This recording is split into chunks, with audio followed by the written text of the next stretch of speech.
Get ready to hear the truth about America on a show that's not immune to the facts with your host, Dan Bongino. All right, ho, ho, ho, Merry Christmas. Ho, ho.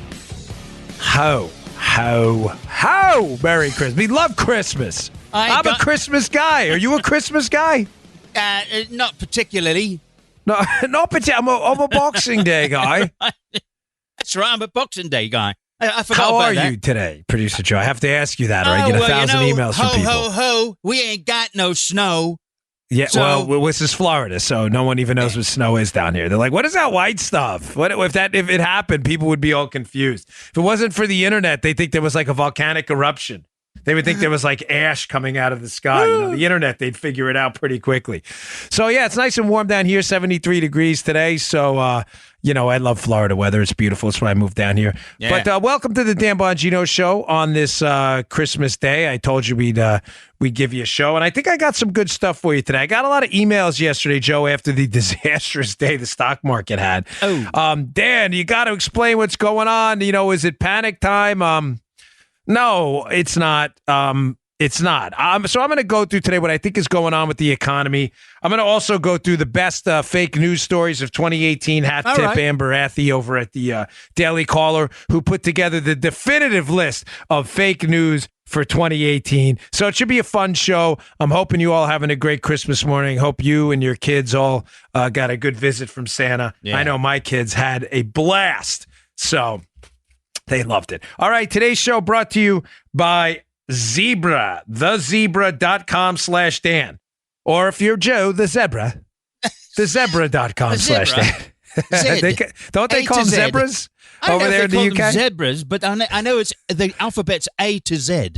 Yes. Is that right? He's the producer, Joe. I shouldn't even ask you. I spent a little time over there, Yeah, your accents are just, I can't do that. I can't.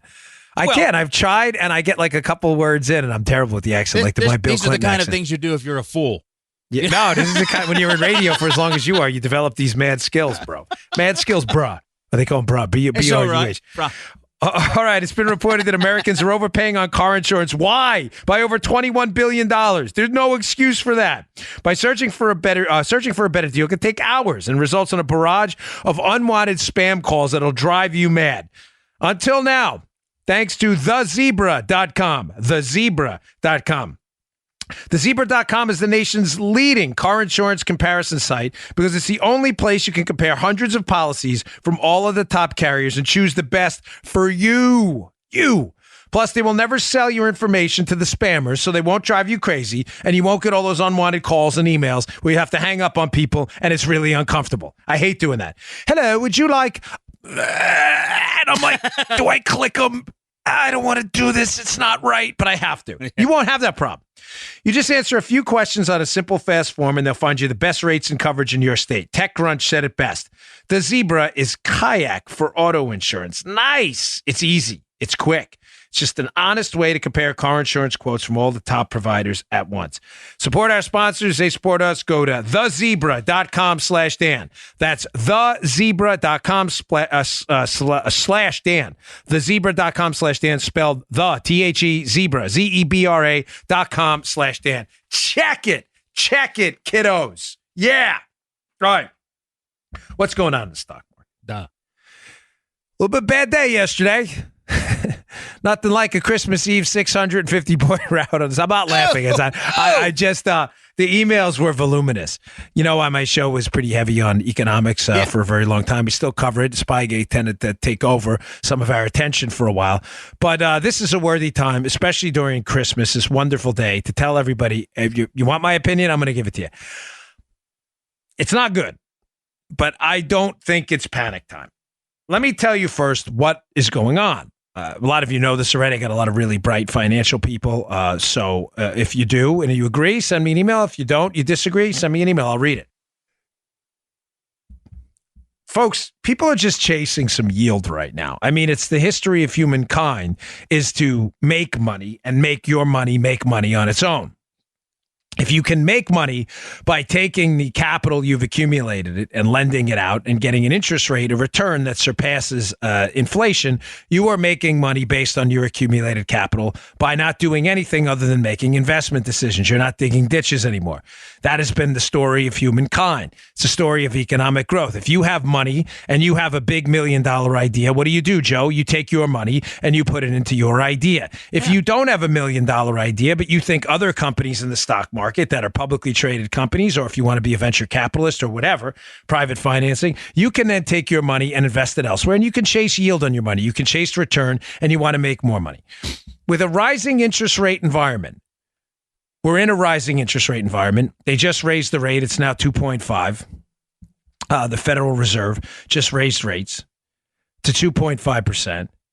In a rising rate environment, Joe, there are going to be other investment options outside of the stock market where you will be able to get yield on your money for less risk. Now, having stated the obvious there, 2.5% is not a historically high interest rate.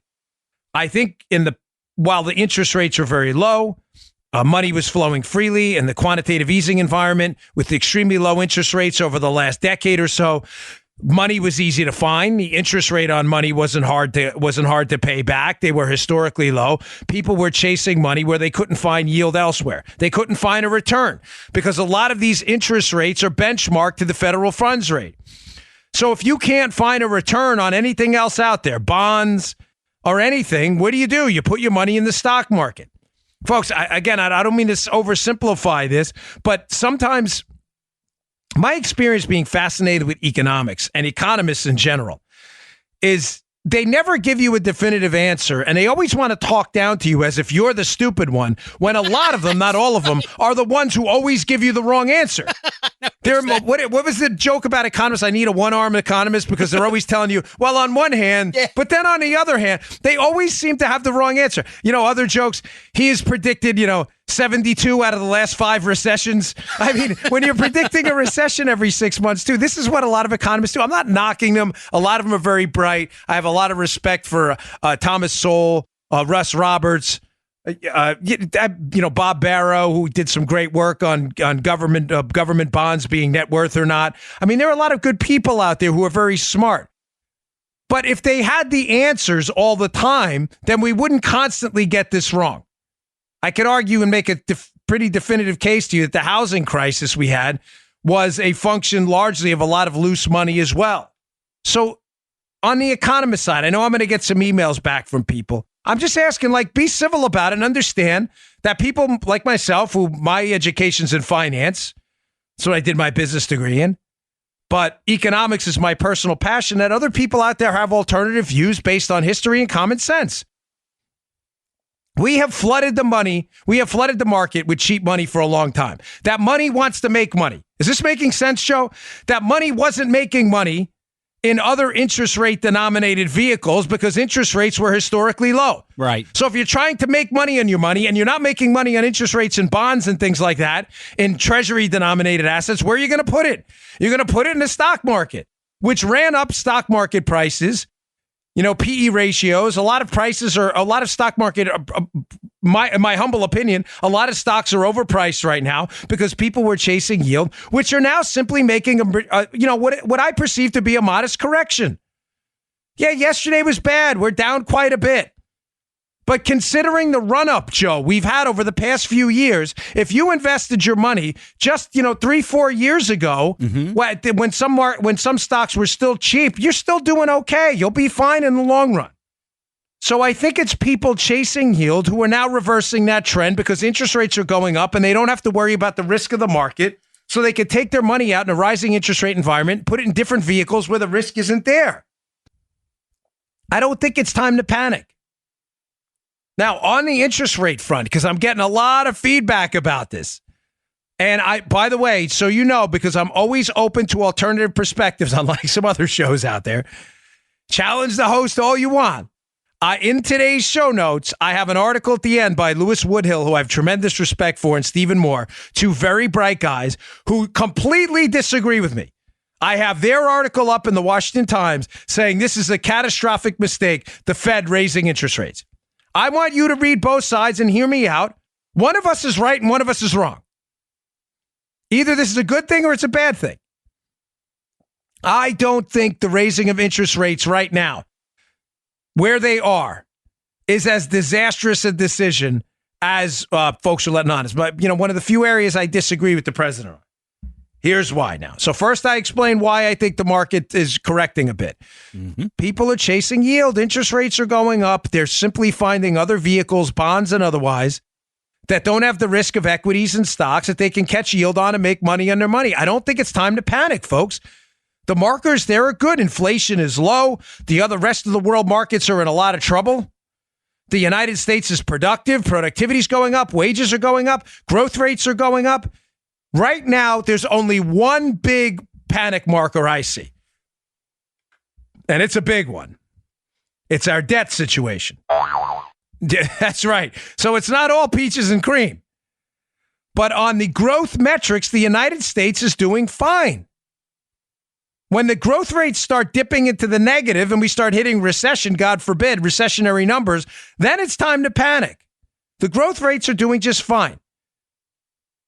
Now, again, if you're retiring tomorrow and that money's invested in the stock market and it's your pension, I'm not trying to minimize, make no mistake, the problems you're having right now. I'm just saying, and I'm not just saying because it's Christmas and I want you to be optimistic and all. I get that. I do.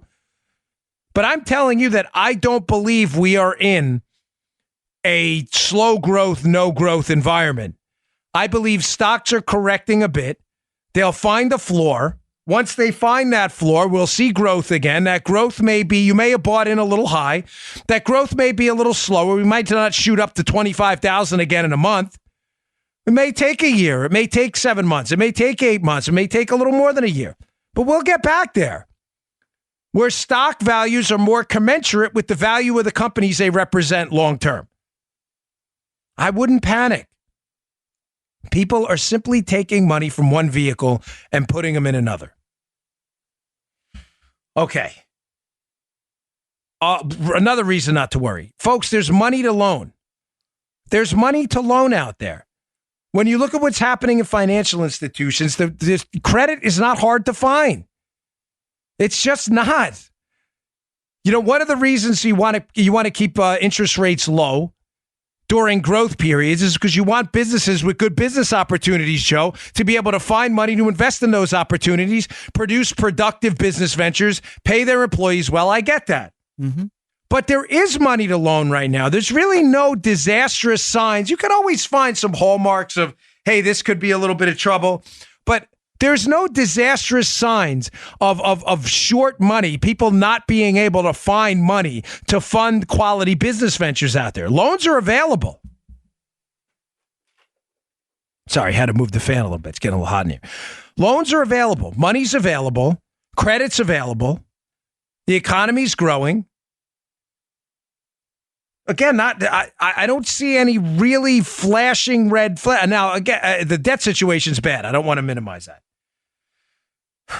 One more reason not to panic here. Ladies and gentlemen, overseas is a mess right now. Oh. We have a global economy.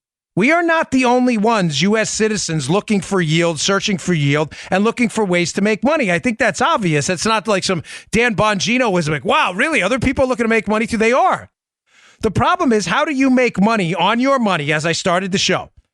I mean, there's ways to make money. You can work, you can develop income. What if you're at that point in your life where you developed a large stash of capital? You want that money to earn money for you. Where are those business opportunities happening? Ladies and gentlemen, newsflash, they're happening right here in the great old USA. Oh. That's it. We are it right now. We are the hottest world economy. That's the reason money in the United States is not that hard to find right now to fund business ventures. Global capital is rushing into the United States to take advantage of the growing 3 and 4% U.S. economy. Overseas is a mess. We don't really have any competition right now. Chinese economy is not one. A lot of it's a Potemkin village anyway. A lot of the Chinese economy is a general fraud in and of itself. It's state-funded companies that are just a mess. Balance sheets that are awful. Horrible investments. Environmental policies are really wrecking the country's air quality. China's a mess right now. Japan's in a slow growth environment. You have some hot countries overseas, some of the Baltic states, but in terms of an availability and a pool of healthy companies that are growing, ladies and gentlemen, listen, hold your head up high, put your chin up, man. You're in the United States of America, whatever. It's just like that, Joe. Joe looks like Captain Morgan right now. All he needs is a knee up, a knee up in the air. That's great. I love that. We need this video, man. Coming soon. Don't worry. Coming soon. Just working out the details. Make it nice for you. You're a United States citizen. You are in a powerhouse economy right now, growing at 4% and 3%. Money's flooding in. That's good news. That's good news. Now, to give you some historical context for a moment on these interest rates going up, I'm getting a lot of emails, surprisingly a lot of negative ones. Dan, inflation's nowhere to be found. Why are you saying these interest rates are not so bad? And you know what? Well, I don't get it. They shouldn't be raising interest rates, crushing the economy. They're not crushing the economy. Folks, we are going to have to at some point normalize our central bank policies here, our Federal Reserve policies and our interest rates. The Federal Reserve is holding trillions of dollars in assets. Trillions of dollars in assets through its quantitative easing program. It bought a lot of government bonds. So in other words, our government, our only sanctioned federal bank, essentially a quasi-government entity. I don't care what they tell you. If it's a central bank is never fully separate. It's nonsense. The United States government essentially, that's a good question. Remind me of that. Joe putting up questions here. I love this. The central bank, the United States, essentially printed money to buy its own debt, which created more debt. Why? Because we printed more money, which made your money worth less. It's called quantitative easing. We're holding U.S. government-denominated assets in the Federal Reserve. They're unloading that at the same time they're upping interest rates, which is leading to kind of a double whammy effect. Because when the Federal Reserve, think about it in reverse, it's easier to understand. When the Federal Reserve is printing money to buy U.S.-denominated assets, it can drive interest rates down because it can buy those U.S.-denominated assets and debt at a lower interest rate. Right? If they can't sell it, then they got to up the interest rate to sell it. You get what I'm saying? The federal government. But if the Federal Reserve comes in and goes, you know what, we'll buy it at whatever, they can artificially lower interest rates by printing their own money. All I'm trying to say is it's a kind of a double whammy at the same time. But the danger here is we're holding hundreds of billions, trillions of dollars in assets on the Federal Reserve sheet that we're going to have to get rid of, that when you reverse the process of lowering interest rates by printing money, it's by default going to raise interest rates by not printing money, and a matter of fact, having to sell those bonds and absorb money out of the economy. Mm-hmm. Because the Federal Reserve's holding the bonds. They're going to have to get rid of them. Right.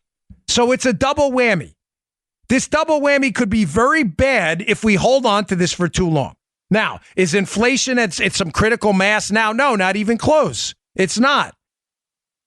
But I think I can make the substantive case to you that a lot of the inflation's being tamed by the fact that when you look at things like commoditized assets and productivity enhancements, and you look at our oil revolution and our shale revolution, that, this is kind of tamed by inflation. In other words, is being hidden by productivity. Oil would be a lot more expensive right now if you compounded the inflation, if we weren't producing tons of it. Productivity enhancements and things like, washing machines and stuff like that, and almost commoditized type items now. The competition and the enhancements in factory floor programming, just-in-time production scales. These products would have been a lot cheaper if it weren't for the fact that inflation creeped up. Do you get what I'm saying, Joe? That we've been so effective at producing oil, washing machines, and refrigerators that you can make a strong case that these items would have been even cheaper right now if it wasn't for inflation. But the fact that the prices are still going down a little bit makes people believe inflation is under control completely, when in fact, I don't believe it really is. I believe it's being masked by productivity enhancements, really effective new production techniques, just-in-time production methods, oil production, energy prices being relatively contained. I don't believe that inflation is totally contained. And what we've seen with inflation in the past is when it creeps on you, and it creeps on you fast, it's really hard to squash it. You think I'm making this up? When inflation creeped up on us, Joe, in the Jimmy Carter era, I know you remember that. I do. Remember what a home mortgage was back there? Like 15% interest rates on a home mortgage? Everybody was raving about it, yeah. Everybody was terrified. Crush inflation. What? All the great economists didn't see it coming? The answer is no, they didn't. The conservative ones did. All the other economists, don't worry about it. We'll be okay. No, we weren't okay. June 20th, 1981. Inflation peaked, the inflation rate peaked at the United States, 14.8%. 14.8%. Oh. Day over day, your money's worth less. You better spend your money today. Tomorrow's worth crap. So what did Volcker do? Volcker came in, bumped the interest rate dramatically, and pretty much crushed it. Crushed inflation. He had interest rates and mortgages were, between 12 and 15%, if not higher. If you're going to do it now. This was 1981. The bump up in interest rates to dramatically higher. Dramatically higher. We're talking 10 points plus higher than we are now at 2.5%. Caused the brief recession, Joe. What did it also do? It again bumped up interest rates, made people save a bit again, not get too consumption happy. Consumption can lead to inflation. If it's incentive, it's not backed by real growth. People start buying stuff on loaned money, driving up the price of items, which causes them to borrow more money. Volcker coming in and squashing that and bumping up interest rates made people say, hey, maybe if we save this money at these elevated interest rates, we can do pretty well. Slowed down a little overexuberance. 1981, slight recession. 1982, 83, by 84, we are rocking and rolling, right for Reagan's reelection. 6% growth in 84, twice what the rates are now under Trump. And 3%, what Trump's doing now is don't take that as a shot. It's not. 3% is good. 6% is amazing. Don't panic. We're not even close to where we were under Volcker, where money almost completely dried up. How are you going to get a mortgage at 15%? Ew. That happened, folks. Happened in my lifetime. I'm only 44. I remember it. Yeah. I remember my Aunt Jane buying a house on, was it 62nd and Cooper Avenue or something in Glendale? And my mother telling me the mortgage was going to be like 13%. And I was always at the numbers as a kid. I was like, wow, that's a lot of interest. Right? The rule of sevens, at 7% interest, every 10 years, that doubles. Folks, this is, we're not, you understand we're not even close to that? Think about this, putting this in perspective. And I'm trying to keep a smiley face on for a bit. In other words, don't panic. Nobody likes interest rate hikes. Nobody. I understand the president's concern. They do typically lead to some short-term recessionary because what does it do? It disincentivizes consumption and buying for savers because the interest rate's more. You can make more. But when you save that money, where do you think the money goes? They don't burn it. The money is saved. It goes back into the economy, into really super productive companies that can take advantage of that money. Why, Joe? Think about it. Folks, listen, walk through this with me. If interest rates were 10%, who is going to borrow money at 10% if the product they're putting out there isn't going to make them 10 or 15% of their money back? The answer is nobody. Yeah. So what happens at high interest rates? Companies that are struggling and only have marginal investments wind up, just treading water for a while. Companies that have really good, bold ideas will borrow that money. They'll pay back the savers a tremendous interest rate. They'll put it into products they know will succeed. Those products will change our lives, computers and AI and all of this stuff and new medical technology. And the world's a better place in the long run. It's not all bad. Think about this. In 2007, Joe, in 2007, the interest rates were 5% right before we took another dive into another mini recession. We're only at 2.5 now. In other words, historically speaking, folks, we're not even close to really high elevated interest rates. We're not. You have to squash inflation before it starts to permeate your economy, not after. One final point on this. Folks, God forbid there is a recession, even a short-lived one. You need room to cut, according to traditional Federal Reserve policy. I wish they wouldn't do this, but they do. I wish we would stop doing this interest rate targeting and start keeping, Scott Sumner has some interesting theories on this stuff about the ability to keep the purchasing power of the U.S. dollar relatively stable instead of focusing exclusively on things like interest rates. I may be poorly summarizing his work. I'm sorry. He's very bright. But this room to cut in a recession has been a traditional staple of economic policy. In other words, when there's a recession, lower interest rates allow people to get, their hands on money at a cheaper interest rate. Folks, how are we going to lower interest rates at 2.5%? There's almost nowhere to go. We were at 5% right before the dip last time. If we raise rates now, when we can absorb a bit of it, it is a good thing. It gives us some leeway. Again, I don't mean to sound Pollyanna-ish, but I think we're in a good spot. If we can get our hands on government spending, Trump has been great on regulation. He has been great on tax cuts, on deregulation, I should say. He's been great on tax cuts. He's been great on immigration policy. He's been fantastic on bringing a semblance of justice back to our court systems. All I ask is be patient. You're going to have some stock market corrections. You may have a mini dip, a mini recession. Remember what happened in 81 with Reagan. They were calling for Reagan's head. And by 84, he won 49 out of 50 states. He had tamed inflation. Successful businesses had got their hands on money and built out productive capabilities. New products came into the market. Your money bought more. Remember that. Inflation's not a good thing, but deflation's not always an awful thing either. Inflation means your money buys less, right? Simple as that. Inflation's great for debtors. Deflation's great for savers. Why? Because deflation, your money buys more. I'm not saying there's deflation debt spirals and things like that where you rush to pay off debt quicker because the debt's worth more too, right? I get that. Think about it, right? If you owe a lot of money, inflation's your best friend because your money's worth less, right, but so's the debt. So's what you owe. Mm-hmm. If you make $100,000 a year in an inflationary environment, your $100,000 buys less. But if you owe $300,000 on your credit card, you owe a whole lot less too because that $300,000 is worth less. The opposite happens in deflation. That debt you have is worth more, harder to pay off because the dollar's worth more.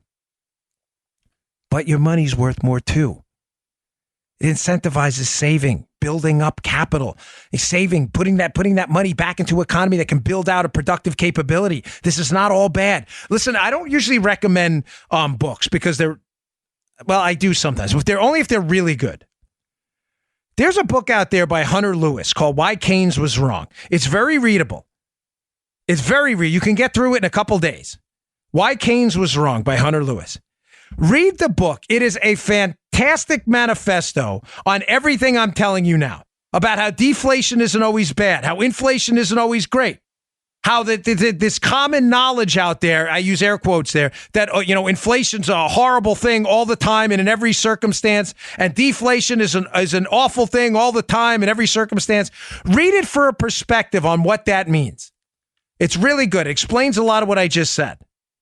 Very, very good book. Okay. Hey, put Dan, that question a up. listener writes in, Calvin Tilbor from Fishhook, New Jersey. What he says he really likes to listen to you when you're talking about the economy, but Yes. he wants to know what it would take to scare you. about this economy. What it would take to scare me. That's a great, I like this segment. Maybe we should do this once in a while on holiday specials where you take questions. Tweet them to producer Joe. He's at Joe Haas with a Z1. Go ahead, man. All right, I'm going to answer. Let me get to this read. I'm going to answer that. Hey, dog food companies claim to use natural ingredients, but what kind of beef or carrots can sit in a paper bag for a year? Nasty. We can't eat processed food for every meal and be our healthiest, and neither can your dog. Not your doggy. Introducing the Farmer's Dog, the company helping dogs live long and healthy lives with nutritious, fresh, ready-to-serve dog meals delivered directly to your door. Clever marketing has convinced Americans to feed unhealthy kibble and canned mush. That stuff is gross. But the Farmer's Dog is different. Complete a short online quiz. It's really easy to do. And a vet-developed plan is created just for your dog. My adopted dogs, Linda and Baby, love it. It's not Linda like the name Linda. It's Linda. It's Spanish for beautiful. That my mother-in-law's Colombian. People say, oh, why did you name a dog Linda? That's a woman. It's not Linda. Linda. Lindissima. We love those doggies. And they love the Farmer's Dog. Food arrives at your door in pre-portioned packs, ready to open and pour. It's easy, and it looks and smells like real food. You know why? Because it is real food. It's not a trick. That's it. And food matters. Studies show that adding fresh food to your doggy's diet can reduce some cancers by close to 90%. Start feeding your dog better today. Try a week free at thefarmersdog.com/Dan. Plus, you get free shipping. Get your first week free. Free. We all love free. At thefarmersdog.com/Dan. Thefarmersdog.com/Dan. My mother-in-law's dogs absolutely love it. Although once in a while, baby boy, the Maltese Yorkie mix, once in a while, he pushes the peas aside. Once in a while. But I tell him, eat them veggies. Eat them veggies. Eat the veggies, baby. Baby boy. The dog follows me around. So he's licking my feet, though. It's kind of weird. Always. He's always at my heel. Always. It's unbelievable. He never leaves my side. When I do the show and they're here, he's right at my feet. Every time. Baby boy. Okay. So what would scare me? That's a good question. I think we should do this segment once in a while. That would be great, Joe. Here's what would scare me. At some point, we are going to reach a catastrophic debt situation with our national debt. That is, we are not going to be able to grow out of it. How far away we are from that point in our debt. So hold on. Sorry. DEFCON 8. What? Did you hear that in the background? Yes. Let me change that for. Fell off the chair. I know. Sorry, folks. You don't have to cut that out. Just, you know what? Usually Joe cuts it out, but in the interest of editing, because it's Christmas, I have my pool hose in my pool, and because it hasn't rained in Florida in forever, and I put the alarm on, and I forgot that was supposed to go. I forgot I was doing the show. So crazy. What would scare me? So. Sooner or later, we're going to reach this catastrophic debt point. Now, the best analogy I can give to you is an analogy with regard to your personal finances, because when it comes to macroeconomics, people sometimes have a tough time making the transition. They think the micro and the macro are so unbelievably different that the spheres don't marry up at some point, but they do in many respects. So the best way I could say it is, let's say you're a 21-year-old Harvard computer scientist, and you are a genius. You are a world-class computer scientist, right? But you're 21. You have no assets. You have no job. You're a ninja, right? No income, no assets, no job. Say you have a credit card, and in order to finance your education and your lifestyle, you're pouring onto that credit card $150,000, $200,000 a year. For all 4 years in college, 2 years of grad school. You're upwards of, by the time you're done, close to $1 million in debt. You have not made $1 yet. Can we all agree that would be catastrophic? Yeah. But is it? No, seriously, is it? I mean, think about it. I wasn't a trick question. You're right. In terms of me and you looking at it, Joe, because neither you nor I are genius computer scientists that went to Harvard, right? Yeah. Joe and I worked really hard and got to where we are now, but it was a lot of, people who helped us along the way. If you really are the world's premier computer scientist with a graduate degree in AI, computers, quantum mechanics, and you are it, ladies and gentlemen, is that $1 million you've accumulated, whatever, in a bar tab, education, room, board, food, is it really that bad? And the answer is probably not, Joe. For you and I, it is. And our listeners, many of us, it would be terrible. It would ruin your entire life. But the chances are this kid is going to graduate Harvard Graduate School, get his first job, and he's going to be courted by every major tech company in the business. He's probably going to have roughly $500,000-$600,000 worth of salary, if not more. While he's producing patents, he's going to leave after 2 years, start his own company, whatever, diddlydoo.com, whatever it is. He's probably going to make another couple $1 million there, and the guy will be worth, I don't know, by his 30s, 10, 20 million. Oh, okay. So, on a good note, because you asked me what would scare me. On a good note, debt isn't always a bad thing if it's somewhat productive. In other words, this guy was using his debt to get through school, live a life. Granted, not all of it was good. He probably spent a lot of it on like bar stuff and hanging out and hotel vacations on the weekend to the Maldives or whatever. But most of it was his education. The United States is in a similar scenario. We're wasting a ton of money. Entitlement programs that are out of control right now. When I say wasting a lot of money, I mean just completely entirely. There's the projection for future spending is not in any way commensurate with our ability to pay for it. Social programs we can't afford. But there's also some good spending. A military that can protect our economic vibrance, our borders, our law enforcement apparatus, a court system that can protect contract law. So some of that debt isn't bad. It's not all a catastrophe. Now, what's the problem, Joe? What would scare me is if the third year into that Harvard kid's education, all of a sudden he comes back with a 2.2 GPA and he's not as smart as we thought he was. Ruh-roh. Shaggy, what would...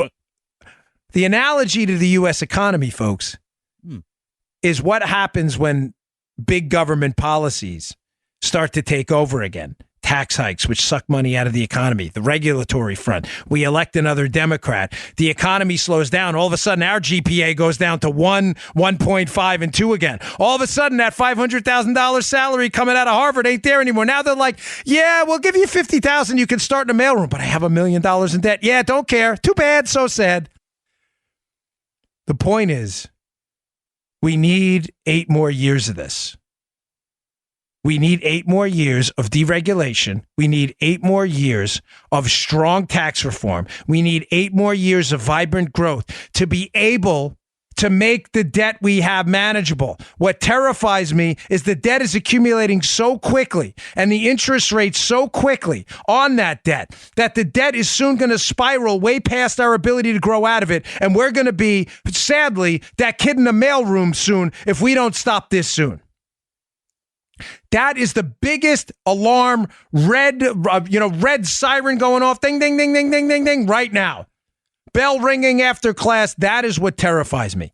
If we could just put a lid on our spending and get a hold of this administrative state while simultaneously keeping these Trump tax cuts and deregulatory reform going, I think we're on a glide path to prosperity you've never seen before. But it is entirely dependent on us getting a lid on spending, Joe, or growing the living crap out of this economy so fast that the debt doesn't even matter. But one of those things has to happen. Either he stops spending the $1 million because he's got a 2.2 GPA, he goes down to maybe $20,000 a year with a manageable debt, or he gets his GPA back up to 4 and he's not worried about the $1 million. One of those things has to happen, folks. And right now, we're only at the 4.0 GPA, but he's spending $5 million a year. He's blowing it out. Big time bad news. All right, cool. It's good. I like that segment there. All right, the fake news stories. Amber Athey at the Daily Call. This is great. I love this piece. Before I get to that, let me do our last read for the day on Christmas. Folks, listen, we all, around the holidays, I just had 3 cookies. By the way, I want to thank Lee out there. You know who you are. Lee sent a nice video. I don't want to say what it is because I don't want to out him at all, but it was a really cool video of Christmas. You know who you are. That was very nice of you to do that, so thanks a lot. But it's the holidays, and I should have said at the beginning of the show, I had a little note. We all tend to eat a little rough. I got a gift from one of my agents. That sounds so not me. That sounds so lame. Agent. I never in my life thought I'd say that. Ever. But I don't know how else to say. I'd be lying. Otherwise, I don't lie to my... I do, unfortunately, now with a lot of stuff taken off, other people have to help me out. So one of my agents, I can't even say it with a straight face. Let's call him one of my friends because I can't do it. One of my friends sent me a box of these cookies that were really good. I ate like 3 or 4 of them, which turned into 7 of them, which turned into the whole box. It was squatting day. I hit a hard workout in the gym. And you know it gets rough around the holidays. So what better way to work on your health, your immune system, your cognitive abilities, your general overall health, your looks, and you want to feel better than to commit now to eating more fruits and vegetables. Now, what's the problem with that? The problem with that is a lot of us, not all of us, but a lot of us are just terrible cooks. Joe isn't. I am. If it wasn't for my beautiful, talented wife, I would be a disaster. She cooks great. I can't cook to save my life. So how do we prepare fresh, high-quality fruits and vegetables we know will improve our health, make us feel better? The answer is go to brickhousenutrition.com/Dan, pick up Field of Greens today.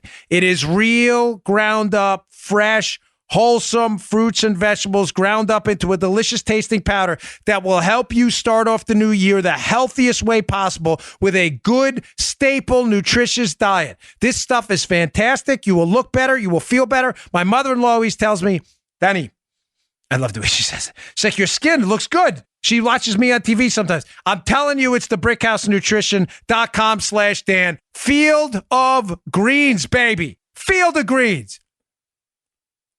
Remember Flavor Flav? Yeah, boy. Remember, I love Flavor.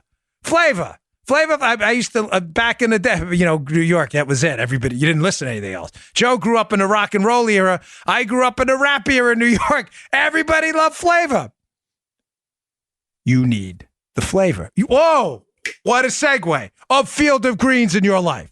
Although it's an OR at the end of that flavor. Flavor's an A at the end. The other flavor. Go pick up Field of Greens today. brickhousenutrition.com/Dan. Pick up a jar of Field of Greens today. It's great stuff. I'm not kidding. You'll feel awesome. Knock on wood. I haven't felt great forever. I'm always afraid something's going to change. All right. Amber Athey, rarely do I include an article 2 days in a row in the show notes, but this one's so good, I put it in so nice, I'm going to put it in twice. Fake news stories of 2018. I'm going to go through some of the finer ones. Fake news story number 1. The Washington Post blames the tragic death of a 7-year-old migrant on the Border Patrol. I talked about this last week. This was a grotesque story that should insult the intelligence of just about every rational human being out there. Ladies and gentlemen, that was a horrible story. Everybody knows it. So Christmas, I talked about it last week. But when the full timeline of events came out, as Amber indicates in her piece, it showed pretty clearly that our heroic Border Patrol agents, these good men and women that do a good job of keeping our nation secure on our border, did everything they could to try to save that girl's life. Horrible fake news story. Washington Post should have been ashamed of itself. Number 2, CNN and The Hill spread retracted sexual assault claim against Kavanaugh. Oh my gosh, we all heard this one, folks. These claims against Kavanaugh that got progressively ridiculous as the Brett Kavanaugh confirmation hearing went on. They started out with Christine Blasey Ford. They turned into a bunch of one guy saying, I heard a story about a story. He attacked a woman. Ladies and gentlemen, these stories were nonsense. Many of them were retracted. Unfortunately, a lot of them were reported by some of these outlets. You can see that in the link. She links to the story, Amber, about CNN and The Hill spreading these nonsensical claims against Brett Kavanaugh, which were absurd. That we had the best week of ratings in a long time during Kavanaugh because people were furious. Remember that show? Oh, man. Yeah. This one's funny. The Boston Globe had to correct their Elizabeth Warren story. As Amber says, making her less Native American. Remember this, Joe? The Boston Globe initially reported that Elizabeth Warren, fake Indian Elizabeth Warren, was somewhere between 132nd and 1,512th Native American. However, the paper eventually issued 2 corrections that damaged Warren's ancestral claims even further, admitting that she's likely between 164th and 1,024th Native American, the Globe admitted, which basically means Joe and I are about as much Native American as Elizabeth Warren. By the way, this story has absolutely decimated her presidential potential. She is then they know it. They know they screwed up big time. This was one of my favorites. And by favorites, I mean one of the more horrible stories of the year, too. The New York Times accuses Nikki Haley of purchasing expensive curtains. Remember this story? Oh, they're living high on the hog. Remember this show? Yeah. The Nikki Haley's New York apartment there. Her curtains cost $52,701. However, New York Times' own article later admitted that the curtains were approved in 2016 and Nikki Haley had no say in the matter when Barack Obama was the president. Don't let that little fact, New York Times, get in the way of a doozy of a story you had there, and you wonder why we call it fake news. Oh, this one's great. This one's actually still going on. Number 5, the media is still blaming Republicans for the Steele dossier. Oh, my gosh. Ladies and gentlemen, this is why, again, nobody trusts the media. These guys are dumpster divers for information. It's all garbage. They're tabloids now. The Republicans had nothing to do with the Steele dossier. The Washington Free Beacon and other Republican campaigns did pay for opposition research on Donald Trump, some of which at the Free Beacon was a contract with Fusion GPS. The dossier was not part of that. That was exclusively a Democrat operation after Hillary Clinton's team took over funding of the opposition research. This is not in dispute. This is a fact. F-A-C-T. In Joe Biden language, F-A-A-C-R-T-S-R-U-T. It is a fact. It's a fact. We did not pay for the dossier. I'm not absolving Republicans of any responsibility. Read my book. I go into Republicans' role in the spreading of the dossier. The production and financing of the dossier was a Democrat operation. Man, the media will continue to parrot this nonsense. It's embarrassing. All right, this one I'm going to skip 6. Oh, here's a great one. I love this one. CNN accuses Ted Cruz. This is one of my favorites. CNN accuses Ted Cruz of being scared to come on their program in wake of the horrible Parkland, Florida shooting. Ted Cruz, afraid to go on the program? Yeah, right. Ladies and gentlemen, what was the problem? He had done a 15-minute interview on the network literally the day prior. Ted Cruz had a debate with Bernie Sanders on the network. Listen, you don't have to like Ted Cruz. Love him or hate him. I appreciate what Ted Cruz has done to advance the conservative cause greatly. One of these days, I'll tell a personal. It's a good one. I don't want to bore you now, but about Ted Cruz and why I think he's a lot better man than people give him credit for. Folks, he appeared on the network the day before. You're too scared to appear on the network. I just was there. I was just there. I was there yesterday for 15 minutes. Did you miss that? Do you not pay attention to your own network? Oh, my gosh. Here's some more Kavanaugh stuff. Oh, one of my personal faves. These 2 reporters at McClatchy who continue to claim in an April report that they have evidence that Michael Cohen was in Prague. Ladies and gentlemen, with the Prague Michael Cohen thing. If you listen to the show, you're familiar with the story. The dossier against Trump said Michael Cohen, Trump's lawyer, went to Prague to basically arrange this hacking thing. Michael Cohen did not go to Prague. Yet McClatchy, these 2 reporters in April, continue to say they have evidence of this. There is no evidence of this. I don't know if they're making this up, if a source is playing them for idiots. I'm not really sure. I'm just telling you, fetch isn't going to happen, and either is Michael Cohen in Prague. And McClatchy won't let it go. Oh. This is a definitive list, so I'm going to wrap it up a little early for Christmas for you all. But I want to be sure I get to the good ones. Andrea Mitchell, as Rush Limbaugh, the great Rush Limbaugh says, Andrea Mitchell. Yeah, Joe listens to Limbaugh.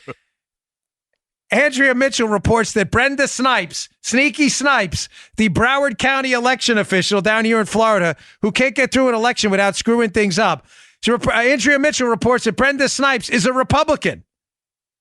And that she's, quote, hardly a Democrat official or someone doing the bidding of Democratic candidates out there. Andrea, she's a Democrat. This is not, it's not hard.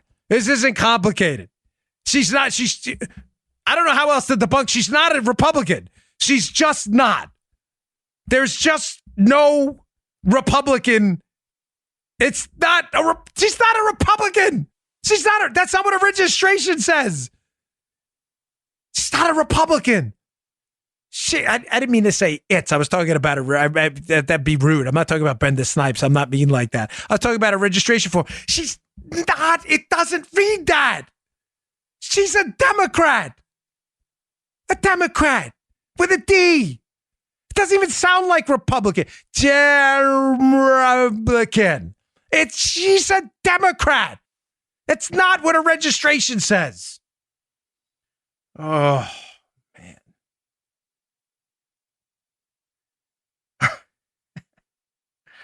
Oh, this was a good one. You know what? This will be my last one. Sorry, because there's a lot on here. Lanny Davis. Remember Lanny Davis in the Trump Tower meeting? Yeah. Lanny Davis went out, and CNN reported in July that Michael Cohen, Trump's lawyer, again, was prepared to tell Robert Mueller that the president had knowledge in advance of the infamous Trump Tower meeting, which I still believe was a setup between Don Jr. and the Russians. But Cohen's lawyer, Lanny Davis, said in August that CNN's reporters got, quote, mixed up, and Cohen had no information related to the Trump Tower meeting. Kind of a screw up there, guys, don't you think? Oh, boy. Oh, let's do one more here. All right. Looking for some good ones here. There's a lot in here. This is the definitive guide. I read through the whole thing, and I'd have a list, but there's a lot of Kavanaugh stuff. Okay. Promise, this is the last one. This is a Kavanaugh one, but it's so stupid. Remember Zena Bash? She was the woman sitting behind Brett Kavanaugh in the Brett Kavanaugh hearings, and someone was communicating with her. You could see her on screen all the time. She was I think she was over Kavanaugh's left shoulder. At one point, someone's communicating with her, and being at the Kavanaugh hearings were broadcast live. She gives the OK symbol. So, of course, CNN falls for a 4chan scam and believes the OK symbol, which I joked in my viral speech, too, because it's so stupid. There's a 4chan scam that the OK symbol is a symbol of white power. It's a scam. What happened? Networks fell for it. People reported out there that, yes, listen, she was flashing a white power symbol. No, idiots. She was saying okay to someone who had clearly texted her or something, who was watching the television, you knuckleheads. What is wrong with you people? Oh, my gosh. Well, listen, I hope that was fun. I got a lot more. They're in the article, but it could go on for a long time. I figured we'd wrap up a little early today on Christmas, spend time with your family. I hope you are enjoying your day. For those of you listening to the show, cooking a Christmas dinner, enjoy it. Christmas is a very important holiday for me. I am a practicing Christian. I'm a sinner. Unfortunately, I wish I'd pray every night to be a better man, for the strength to embrace the suffering I need to embrace, to join the Lord Almighty in the second creation. But it is an important day for me outside of the gift giving. I've been saved by Jesus Christ a long time ago, so I want to acknowledge that on Christmas Day. And I want to thank you all for everything you've done for me. Joe and I have had an extraordinary year. This show has vaulted itself into the number 2 position in conservative podcasts, largely thanks to you. So Merry Christmas. I really, really deeply appreciate everything you've done for us. It means the world to me. Thanks for all your feedback on the show. And I will see you all tomorrow. Yeah, boy! You just heard The Dan Bongino Show. Get more of Dan online anytime at conservativereview.com. You can also get Dan's podcasts on iTunes or SoundCloud. And follow Dan on Twitter 24/7 at DBongino.